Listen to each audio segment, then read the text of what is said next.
Hi friends, welcome to my channel. நம்ம இன்றைக்கி என்ன பார்க்க போகிறோன்னா மட்டன் குழம்பு தான் எப்படி செய்கிறதுன்னு பார்க்க போகிறோம். வாங்க எப்படி செய்யலான்னு பார்க்கலாம். 1/4 கிலோ மட்டன் எடுத்திருக்கேன். மஞ்சத்தூள் போட்டு நல்லா கழுவி எடுத்து வச்சுருக்கேன். ஒரு பெரிய சைஸ் வெங்காயம் 1, 2 வெங்காயம் நல்லா பொடிசாக கட் பண்ணி எடுத்து வச்சுருக்கேன். ஒரு தக்காளி, இஞ்சி பூண்டு பேஸ்ட்டு 3 டேபிள் ஸ்பூன் அளவுக்கு, மல்லி இலை, கருவேப்பிலை, ஒரு உருளைக்கிழங்கு தோல் சீவாமல் கட் பண்ணி வச்சுருக்கேன். ஃபஸ்ட்டு நம்ம மசாலா அரைக்க போகிறோம். அதுக்கு தேவையான பொருள் வறுத்து எடுத்துக்கலாம். இப்போ ஒரு பேன் வச்சுக்கலாம். பேன் சூடான பிறகு 2 டேபிள் ஸ்பூன் அளவுக்கு எண்ணெய் சேர்த்துக்கோங்க. எண்ணெய் சூடான பிறகு 1 டேபிள் ஸ்பூன் அளவுக்கு சீரகம், 1/2 டேபிள் ஸ்பூன் அளவுக்கு சோம்பு, 1 ஸ்பூன் மிளகு சேர்த்துக்கலாம். சேர்த்துட்டு நல்லா வறுத்து எடுத்துக்கோங்க. இது எல்லாமே நல்லா வறுத்த பிறகு கட் பண்ணி வச்சுருக்க ஒரு வெங்காயம் சேர்த்துக்கோங்க. சேர்த்துட்டு நல்லா வதக்கிக்கலாம். வெங்காயம் வதங்கின பிறகு ஒரு தக்காளி சேர்த்துக்கலாம். சேர்த்துட்டு நல்லா வதக்கி விட்டுக்கோங்க.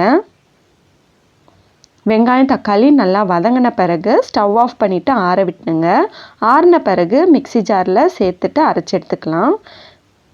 இப்போ மிக்ஸி ஜாரில் சேர்த்துட்டு கொஞ்சமாக தண்ணி சேர்த்துட்டு நல்லா பேஸ்ட்டாக அரைச்சி எடுத்துக்கலாம். இந்த அளவுக்கு நல்லா பேஸ்ட்டாக அரைச்சி எடுத்துக்கணும்.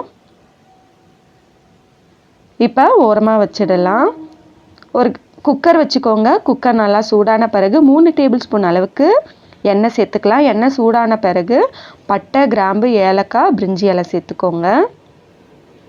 சேர்த்துட்டு கருவேப்பிலை, ஒரு பச்சை மிளகாய் சேர்த்துக்கலாம். கட் பண்ணி வச்சுருக்க வெங்காயம் சேர்த்துக்கலாம். சேர்த்துட்டு நல்லா வதக்கி விட்டுக்கலாம். வெங்காயம் நல்லா வதங்கட்டும். வெங்காயம் நல்லா வதங்கின பிறகு இஞ்சி பூண்டு பேஸ்ட்டு சேர்த்துக்கலாம்.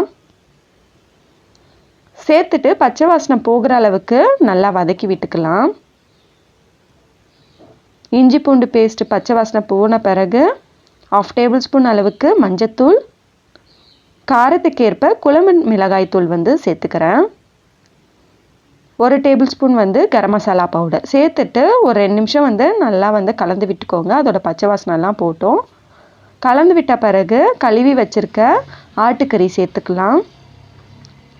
சேர்த்துட்டு நல்லா கலந்து விட்டுக்கோங்க. அது கூட உருளைக்கிழங்கும் சேர்த்துட்டு நல்லா கலந்து விட்டுக்கலாம். தோலோடு போட்டிங்கன்னா நல்லா மணமாக இருக்கும். அதுக்காக தான் தோல் நீக்காமல் போட்டிருக்கேன். சேர்த்துட்டு தேவையான அளவு தண்ணி சேர்த்துக்கோங்க. நல்லா கலந்து விட்ட பிறகு அரைச்சி வச்ச மசாலாவையும் சேர்த்துக்கலாம். சேர்த்துட்டு மிக்ஸி ஜாரில் கொஞ்சமாக தண்ணி சேர்த்துட்டு அதையும் நல்லா கலந்து ஊற்றிக்கிறேன். ஊற்றிட்டு குழம்புக்கு தேவையான அளவு கல்லுப்பு சேர்த்துக்கோங்க. சேர்த்துட்டு நல்லா கலந்து விட்டுக்கலாம். கலந்து விட்ட பிறகு மூடி விசில் போட்டு ஒரு 8 விசில் தாராளமாக விட்டுருங்க. மட்டன் சூப்பராக வெந்துடும். இப்போ 8 விசில் வந்த பிறகு ஸ்டவ் ஆஃப் பண்ணிவிட்டு 5 நிமிஷம் அப்படியே விட்டுடுங்க. கேஸ்லாம் ரிலீஸ் ஆன பிறகு ஓப்பன் பண்ணி பார்த்துக்கலாம். இப்போ 5 நிமிஷம் ஆயிடுச்சு. ஓப்பன் பண்ணி பார்த்துக்கலாம். சூப்பராக மட்டன் குழம்பு ரெடி ஆயிடுச்சு.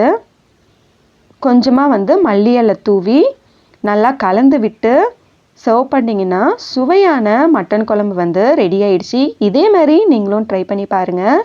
ட்ரை பண்ணி பார்த்துட்டு எப்படி இருக்குன்னு சொல்லுங்கள். வீடியோ பிடிச்சிருந்தா மறக்காமல் லைக் பண்ணுங்கள். நம்ம சேனலை சப்ஸ்கிரைப் பண்ணாதவங்க சப்ஸ்கிரைப் பண்ணிவிடுங்க. இன்னொரு வீடியோவில் பார்க்கலாம். தேங்க்ஸ் ஃபார் வாட்சிங்.